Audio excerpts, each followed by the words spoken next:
night Adventure Cafe. So St. Louis Made obviously is having their big event tonight, which is exciting, but unfortunately it bumped us out of Havana, the main room, which is where we always have our second Thursday events, and are always well attended. We love you people for being here tonight. Thanks for coming. You're finding your way down to the I-10 corner. Yeah, so they tucked us back in this corner that people don't even know this office exists. So thank you for finding us too, audience members. So tonight, you know, we're celebrating Women's History Month and celebrating some of the women that I love for who they are and what they do. And we want to just make this very conversational. So I'm going to just start out by introducing everyone by name and who they're with. But what we want to talk about tonight is their journeys as women who have been involved with or dealt with technology in their personal lives and their careers. So their personal journey and then what they're doing today. So let's just start out with the intros first. And on your left, we have Elaine Queathem, who is the CEO and co-founder of Savvy Coders, and I'm going to let Elaine give you her intro. And then next we have Gabriela, who is with the Hispanic Chamber. She's a business consultant. Gabriela, that's her daytime job. She's also an entrepreneur. And owns a family restaurant business, so she's got a lot going on in her world. Next is Mary Elizabeth, who is the president of Marian Middle School, and Kristin Tucker, who is the managing principal for TDK Technologies. So let's start out, and I'll start, Elaine, at your end. And why don't you tell us about your career journey and how technology has woven in and out of that along the way. Thank you. Lead the way, Elaine. Take the microphone away. So my journey into technology is a funny story. A couple of months ago I was interviewed by the St. Louis Business Journal, and the first question the guy asked is, well, when did you fall in love with computers? And I said, well, you know, when I was growing up, they weren't really a thing. So my journey has been one of a vast number of years, starting out when there was no computing. We published yellow page directories. We kind of did that with an old typesetting machine. When email came about, that was very exciting to use something that was, you know, not putting those little brown envelopes that you distributed throughout the office. And you could actually send a note and somebody would get it without you having to make many steps. And then operations with a telecom company, really working in a organization that sold a billing system to these new competitive local exchange carriers that were coming on. And that was all about software development. That was my first exposure to an AS400 and actually working with teams that would do quality assurance on software that was being created.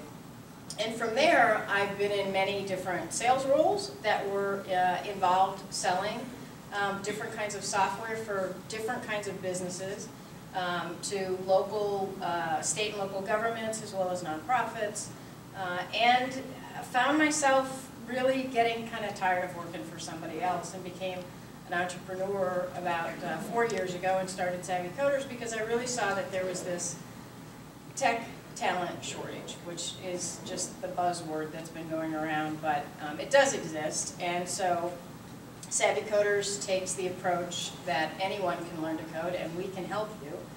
It's not something that's for everybody, but we offer a rather intensive course that if you want to become a software developer, we can get you definitely on your way. Thank you. So I would say my journey has been a series of pivots and different movements, not the kind of pivot that you see like a basketball player where they go like this and then go like this, but the one where you turn around like 20 times and then you finally figure out, oh, I'm in a new place, let me figure this out.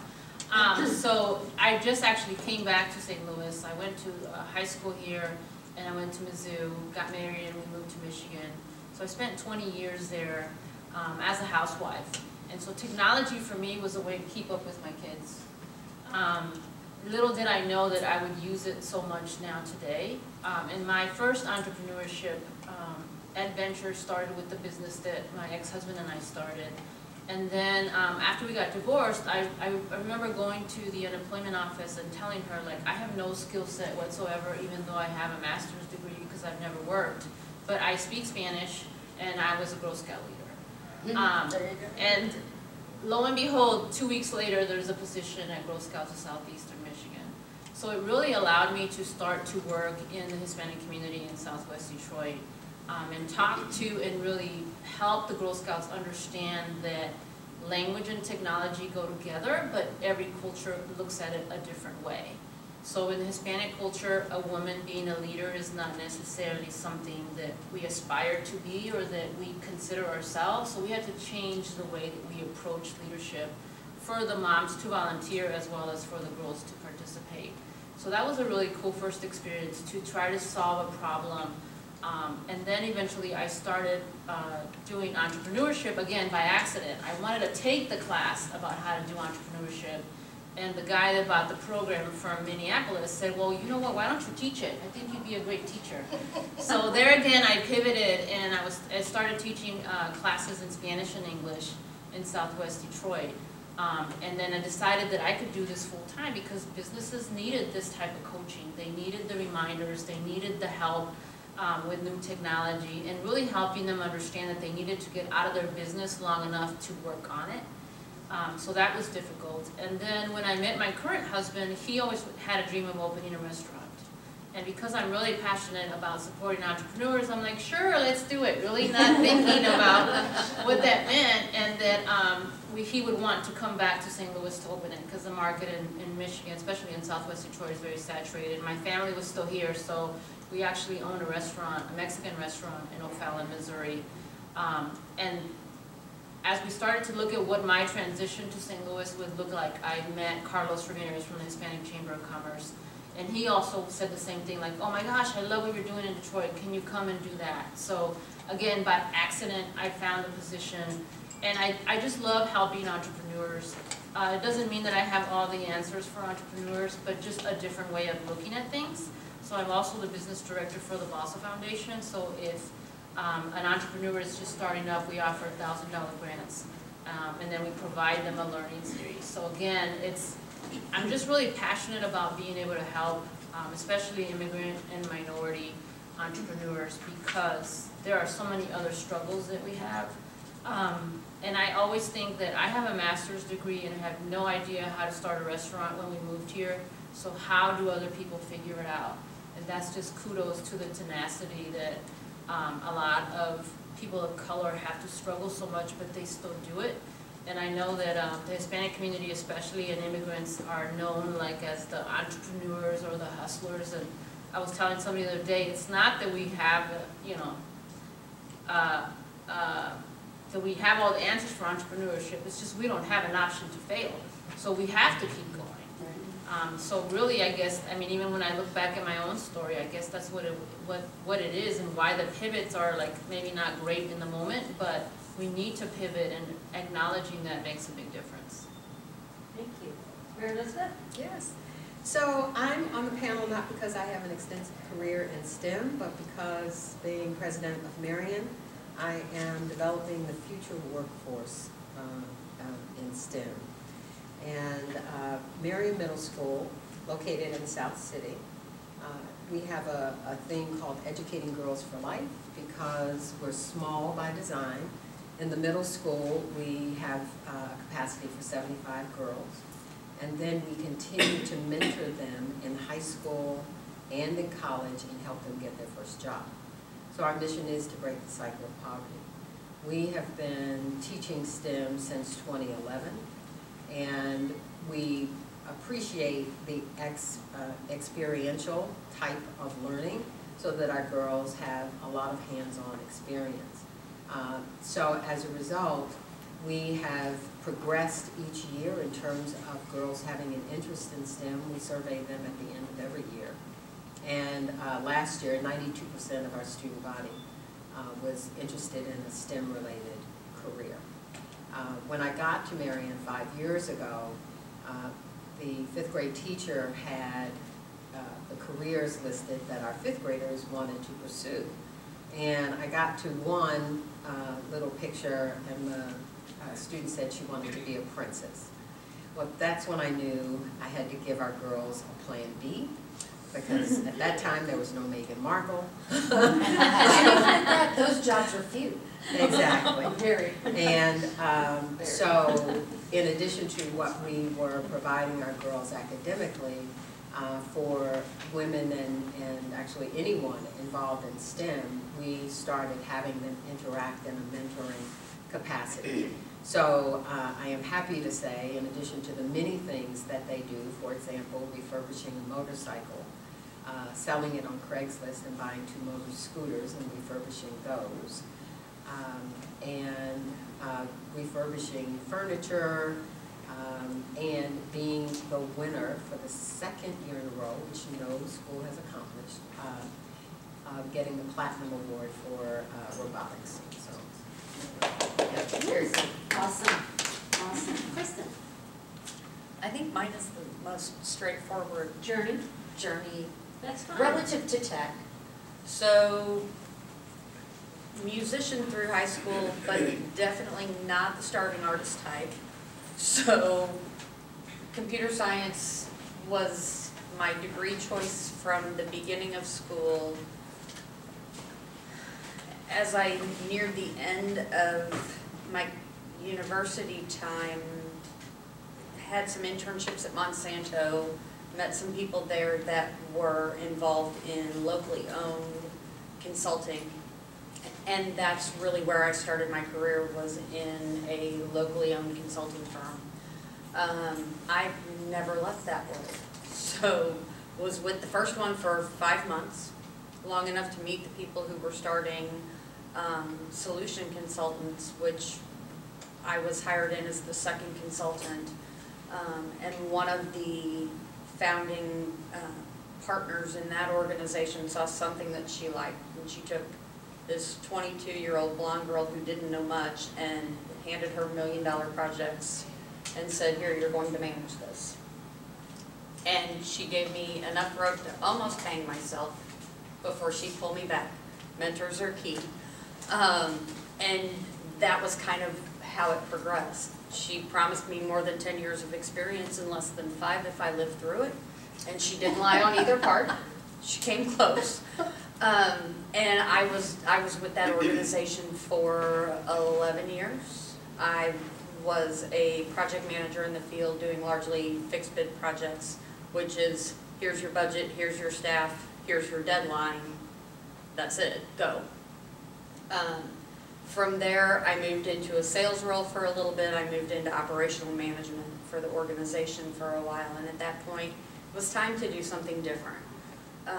At the time, my partner was coming out of a .com that was falling apart because it was early 2001 and they had gone after venture capital money and there was none. So we decided to start our own, and that's where TDK Technologies came from. So my partner, who subsequently became my husband, Terry, David, my current business partner, and I started TDK. I tell everybody we're tech people, we're not marketing people. That's how we got to TDK. So we started in April of 2001, 5 months old when 9/11 happened. That the proudest thing I say to this day, and I say a lot of very proud things about the organization, but we're still here. You know, there were a lot of companies who were older, more established, had brand recognition, everything, that after 9/11 they just didn't survive. So back to your comment about being able to pivot and adapt and kind of roll with the punches, that's what I think, in part because we were young, we were able to do pretty well because we were still very adaptable. Not quite 2 years into it, Terry, who's my husband at this point, was diagnosed with a malignant brain tumor. So we had a 13-month-old child, a company that's not quite 2, and a brain tumor. So life got interesting. Unfortunately, he passed away after 18 months from an infection, because that's a lot of what you deal with in that world. Fortunately, our third partner stuck with me through all of that crazy, and we kind of blew the doors off of it from there. As of right now, we are a $22 million organization with our sights set at 27 for this year. We do traditional staff augmentation. Somebody calls us and says we need 2 Java developers and a project manager, and we find them, and they're our employees, but we basically rent those people out. We also have an internal development team. Somebody comes to us and says, we need to build an application that can do this. And we have the team that builds it and delivers it for them. And if anyone has questions, this is conversational. Feel free to just raise your hand so you know and ask anyone a question. Oh, there you go. So I have a question for Savvy Coders. How big is your operation and how many people do you teach? Currently, we teach in the St. Louis market 5 cohorts per year. And what's And a we cohort? limit our class size to 15. So we do What's cohort mean? Cohort is class. Okay. Yep. So, and the classes are pretty intense. They're 10 weeks. We teach at night because we realize that a lot of people need to keep a day job to pay the bills while they're learning a new trade or a new skill. We also operate in Nashville with 3 classes per year, and we're just getting started in Chattanooga. I was watching 60 Minutes the other night, and they said that only 75 computer science education teachers became graduates last year. And I was just like, wow, it seems really low. Wow. For the whole Yeah. nation, just 75 people. Well, the boot camp in general is a very different model from traditional college, 2-year, 4-year pursuit of a college degree. Yeah. We're sort of disrupting the education space in that regard. I mean, our students do go on to make really good living doing software development. And it's, you know, I nothing against truck drivers, but I do say that we're teaching a skill that's going to be around for a really long time. Yeah. And I'm pretty proud 10 of that. years, that's Yeah. I feel it's going to be Exactly. dwindling away, for sure.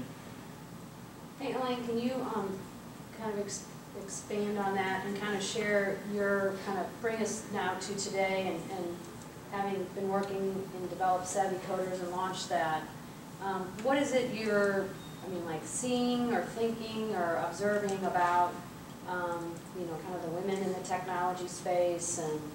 Yeah, that's a great question. You know, I am not a technical person myself. From my background, I've done the pivot thing, but not necessarily, I've always been in the working space, but I've been pretty much a generalist. And when you kind of take an overall view, you can stand back and really see the different industries as they're evolving and developing. I think that all of my years of experience in different roles that I've had have kind of prepared me to be the entrepreneur that I am now. I don't think I could have done this, you know, 30 years ago. But, you know, women, it's a known fact. There's a job description out there. It has 10 qualifications on it. If a woman reads that job description, man, if she doesn't have all 10, she's not applying. And that's not true for folks that are not women. And I think the same is true for taking a risk and coming into our class. Women are better software developers than men. They pay more attention. They are more concerned with the user experience. There's a lot going on in UX UI right now. We're finding some of our graduates, actually, if they come to us with some graphic design background, with some coding skills, they're able to pivot then and go into UX UI design. It's a phenomenal field because every marketer is trying to find that touch point, whether it's a message or a button or a visual, whatever that touch point is that's going to engage a consumer. that's what they're after. So women are good coders, women are also great at UX, UI, and a whole lot of other things, also better team members. So we encourage, I mean, we also say that we are trying to change the face of technology because we're seeking students in minority communities and also communities where there are a lot of women. And I think part of what can help are stories from our female graduates. You know, I could do this. Yeah, it was hard, but, and I didn't have any idea that I could, but yes, I was successful. So we try to share those stories as best we can, and I think it really is just a matter of making, just letting people know that it's an alternative and it's out there and it can really lead you into a career that you could have a lot of passion and a lot of time in. Gabriela, on your journey through your different pivots and experiences and kind of lessons learned, now as a business counselor, like how are you leveraging that to help your clients, you know, and the advice, because you've had tremendous experience in a lot of different ways. So is it a different world, or? I mean, I think it is. I feel that entrepreneurship or small business is not just if you have a business. I mean, even if you're a career person, you're still managing your brand, right? So how do we start thinking about it as a strategy versus just like, I'm in a business by default and then have no plan for it. So a lot of that is really just finding the resources. And I think that that's what really has helped me. I've only been in St. Louis for 3 years. As of April 4th.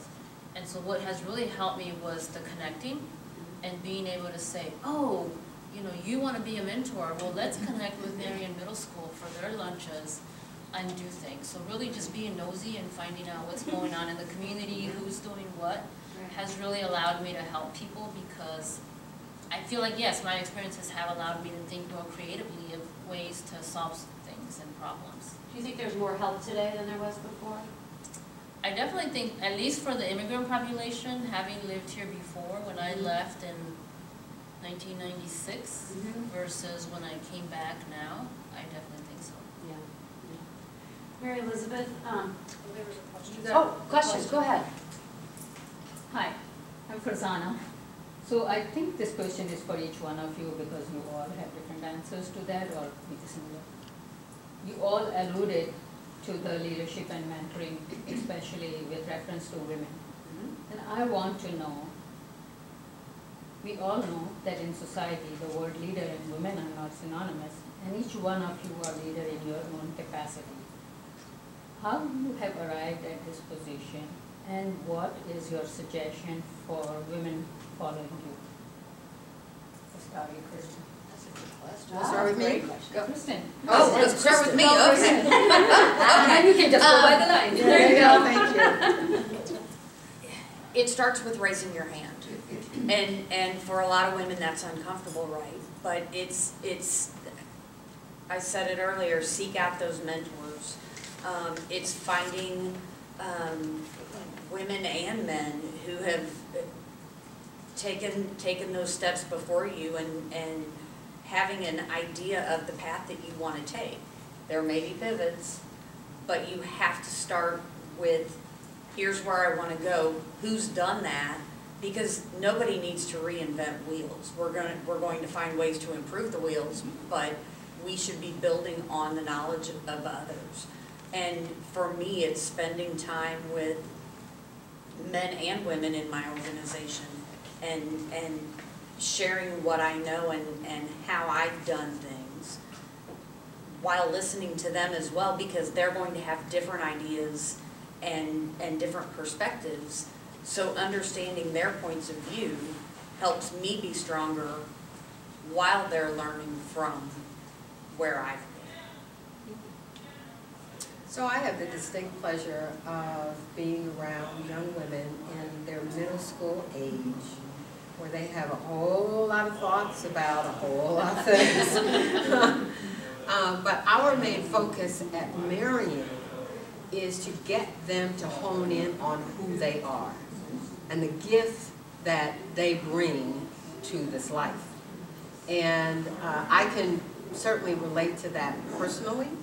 because when I first started, my background is media. And when I first started in media, I was either the first or the only woman doing that particular job, which started in sales.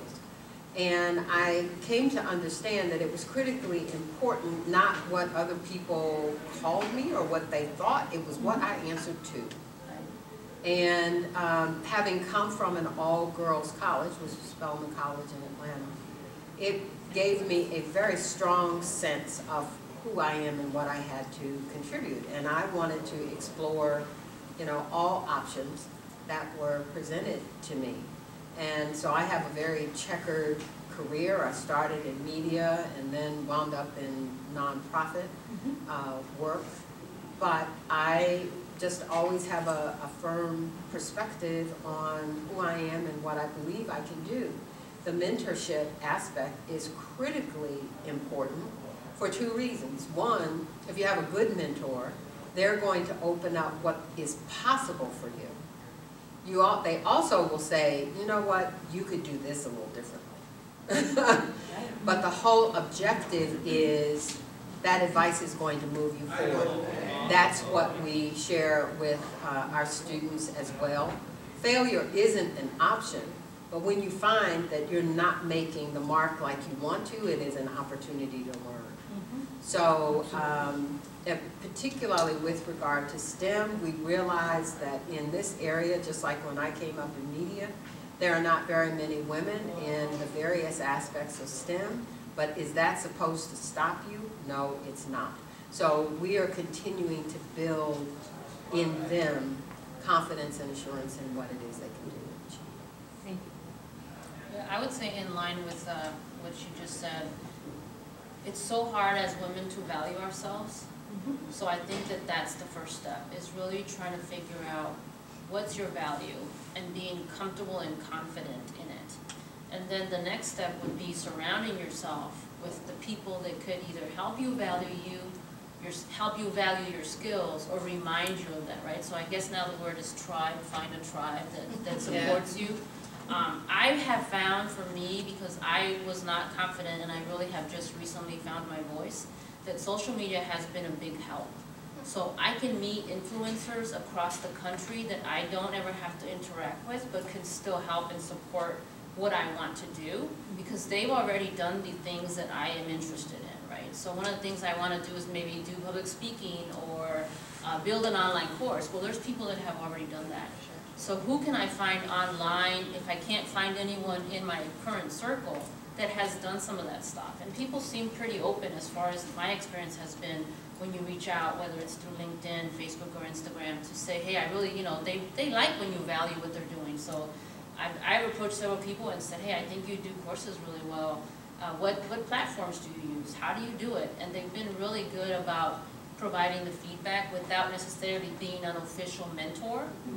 So those are some of the things that have really worked for me. I think having a mentor and a sponsor, which are two different things as well, can be helpful, because I can tell Elaine, like, hey Elaine, I really want to get more speaking engagements, and as my sponsor, she might be in other opportunities or other meetings that I'm not at, that she could recommend me, or that she could talk about the skill set that I have, and not necessarily give me direct feedback. So those would be some of my thoughts. So when I was younger, I pretty much didn't realize that there were ceilings. I don't know exactly how I learned that. And it would have been great to have that mentor kind of on the other side with the bright light that I could have been driving to, but I just, somehow I convinced myself that there were no barriers to what I wanted to do. Strategically, looking back on it, when I was a young person, I learned how to play golf.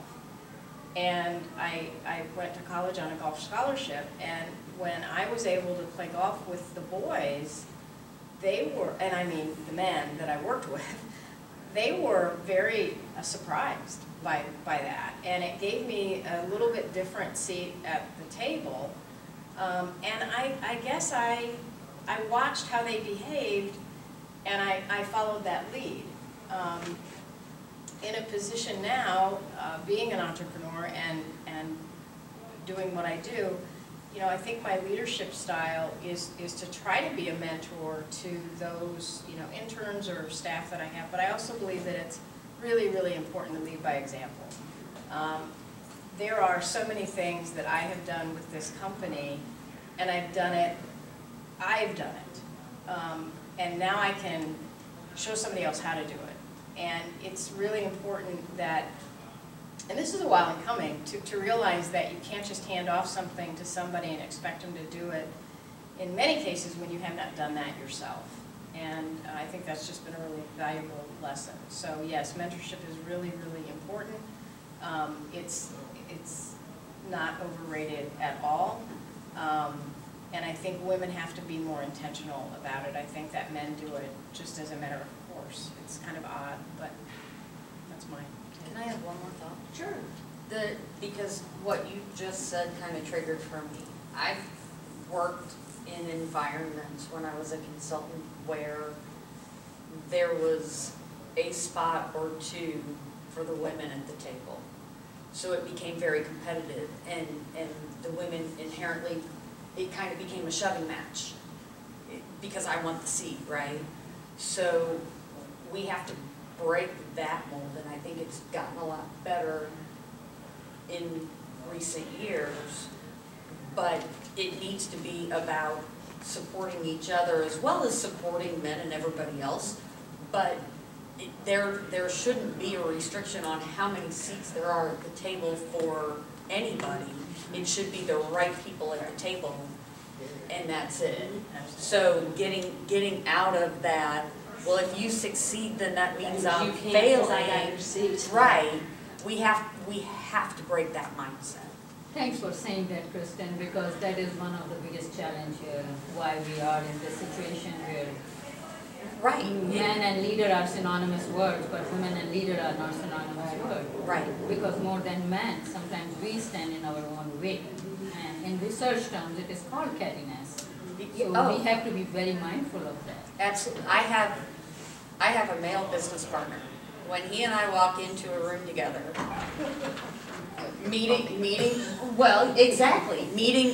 with someone new or whatever, the assumption typically is, oh, he's in charge. Oh, yes. We correct that pretty quickly. Come in. They don't understand how to turn the doors. No, it's tricky. It's a secret. Come on in, you're welcome. Come on in. Now you put him on the I spot. was going to say, yeah, there's pressure on you. So Kristin, that was a good point to make I know, it's because I'm an not- architect and came. Are you Yeah. a note taker? Leave that crap, 20 Connie. years ago or 30 Connie. years ago. And We still. did. Exactly. You know what? I know. We can pull more chairs up to the table. Here's- Just support each other. Yeah. Yes. I think what you all said is really interesting. It made me think about my personal experience. I grew up in a household with 5 older brothers. Sometimes a blessing, sometimes a curse. But the reality of that for me was, and I think I related to what Elaine was saying, is that I never thought about gender.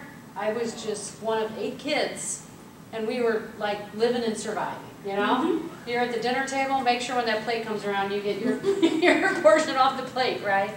But what it did teach me was that also all of them were older, so they were typically bigger and stronger, and we'd play games. And you know, it wasn't necessarily that maybe they were smarter than me, but you know, you begin to realize your limitations, and understanding that's important. But I think it all goes to not your gender, race, whatever, but it is like understanding who you are, what your strengths are, what your weaknesses are, and where you belong. And what we can only hope then is that if we can do that through mentors and the support communities that we have in need, that then we find those roles that we truly deserve and can really engage in and really thrive in. Because when all's said and done, that's what matters. So hopefully we can we can keep moving this forward and getting there in a better way. Mary Elizabeth, so you've been at Marian for 5 years now.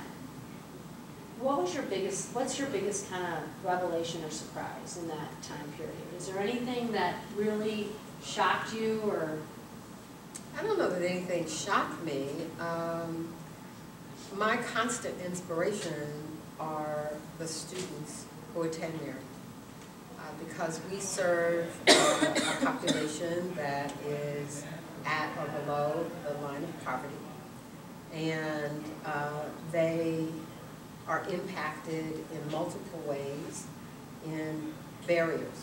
So poverty being one of the biggest, but also you know, they may live in neighborhoods that are infested with drugs and violence, and then they may encounter abuse. They come to Marian 2 to 3 grades behind. By the time they finish at 8th grade, they're a grade above. And if you encounter our students, which Mary Louise has, you wouldn't know anything about their background because it wouldn't be telling to you. They would be very confident and articulate and engaging. And so that's why this 5 years has gone by so quickly, because I say this is my joy and not my job. And to see the girls go on in high school and come back from college has just been tremendously rewarding. I do, you know, have a little bit of a frustration that now that we've been around for 19 years, you know, I'd like for more people to understand the depth of what we actually do, so that, you know, there's certainly more support there. But sometimes, and it's no secret, the boys' schools get more support than the girls' schools. But again, from the standpoint of outcomes, they're certainly there. As part of the planning committee for Gateway to Innovation, we got your back. Thank you. You are one of our supporters, and I appreciate that. Thank you so much. Kristin, what kind of in your journey, and you've had like you said, yours was more of a traditional pathway. What kind of changes have you seen, and what do you see? Like, what do you think kind of the future? Goodness. Yeah, I mean, break out my because crystal ball. you've lived it. Yeah,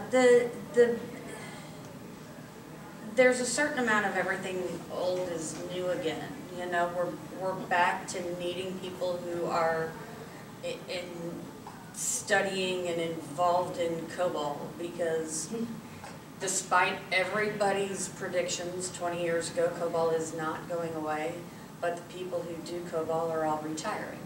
So you got some of those? No, I don't. Elaine will talk later. Crash course coming. Exactly. It's really the bigger thing with regard to technology is just the level of complexity. You know, back when I started, you had mainframe and you had client server, and on the mainframe you had a language, you had a couple of databases, and that was it. Now, if you look at a software developer's resume, you lay 2 Java developers side by side, and they are going to have completely different toolkits. So the level of complexity that it takes to do the job now is just continuing to increase, and the pervasiveness of the technology through everything we do and touch and say. You know, because Internet of Things, right? Yeah. And the complexity that brings to It's the the equation. access and the speed at which everything is happening is then accelerated. Exactly. Does anybody have any questions? Anything in wrapping up, Elaine, you want to share with the audience your thoughts or about upcoming classes or opportunities? Oh man, I guess I just, you know, as I said before, all of my past experiences really led me to where I am today, and I'm just convinced that I'm where I'm supposed to be, which is a relief in many ways, and You know, the thing that's been probably the most surprising to me is the reward of the types of students that we see succeed. Folks that didn't go to Marian, but have found their way. And just, I meet with them early on, and I try my best to assess what they need before class starts. And a lot of it is, the same information kind of given to every soon-to-be student. And I've been wrong a number of times about my thoughts about how far and how much this person's going to push. And it's really delightful to see them, not only succeed, but then, 2 weeks later get kind of the job of a lifetime. So, pretty neat. That's great. It's good to be wrong that way, isn't it? Yes, it is. Bring it. Gabriela, any final thoughts? I would just say that there are a lot of resources in St. Louis for entrepreneurship, for small business, really for anything. I mean, they talk about St. Louis being cliquey, and it is in a way, but that means that people are out there connecting to each other. So if you find the group that you fit in, regardless of what that is, like grab onto them, talk to us, let us know. I think the biggest thing when we're talking about women is we don't ask for things. We are afraid, or I don't know what our issue is, but we don't ask. And so a lot of times that's our number one problem, is that no one else can read our minds. So if we are not asking for that help, and maybe we don't even know what kind of help we need, but as you start talking to people about the things that you would like to do, someone that either becomes a mentor or a sponsor can help identify those things. Get involved. I mean, that's been the biggest thing for me coming back to St. Louis. I was worried about, like, I don't know anybody. I've been gone for 20 years. It's going to be horrible. Nobody's going to like me. But really finding those groups that support you. So whether you're trying to start a business, whether you're trying to go back to school or start a new career, find out what you want and then just ask for it. I mean, what's the worst that we could say? I don't know anybody there, but let me ask someone else if they know somebody. So don't be afraid to connect with others. I would dovetail on that and say, if you have this desire, don't ignore it. It's there for a reason. And if you layer on, well, I'm a woman, well, I'm from this zip code, well, I don't have, the desire would not have been there if the possibility of achieving it wasn't, out there for you to make the connection. And I think that is the theme here. There may be a lot of pivoting to get there, but it doesn't mean that you won't arrive at, that first dream that you have, that burning desire in your heart. And pivoting on that, excuses are easy, right? Because and we're all guilty of it. I see that over there, but it's going to be hard, and I have a family or this, or my parents are ill, or whatever reason why I can't fight to do that. But if your passion's there, another part of the beauty of St. Louis is it's really a small town. My lead recruiter, I believe, has had conversations with Elaine, Bill Courtney. Okay, he talked to somebody at Savvy. Okay. And like I said, Gateway to Innovation is a technology conference. It's coming up in a little over a month, Yeah. April 25th, whatever that Thursday is of that week, because it's a blur. Yes. And part of the beauty of Gateway to Innovation, besides the fact that we bring in amazing speakers and everything, is we are able to then support technology in the region. So I-10 is a recipient of Gateway to Innovation proceeds, Marian Middle School. So it's part of the passion of the people who run the conference to support technology, to support education, and how that all comes together is through organizations like this. St. Louis, at its heart, is really a small town. If you want to get somewhere ask somebody. If they don't know, they're going to point you to somebody else. We joke all the time that really St. Louis has about a 2.5 degree of separation, not 6. We don't need Kevin Bacon. We don't need Kevin Bacon. Though it might be fun to have him. Well, it could be fun. All right, well, I want to thank you ladies each for joining us today and give you a little memento of our appreciation. Because we know you're very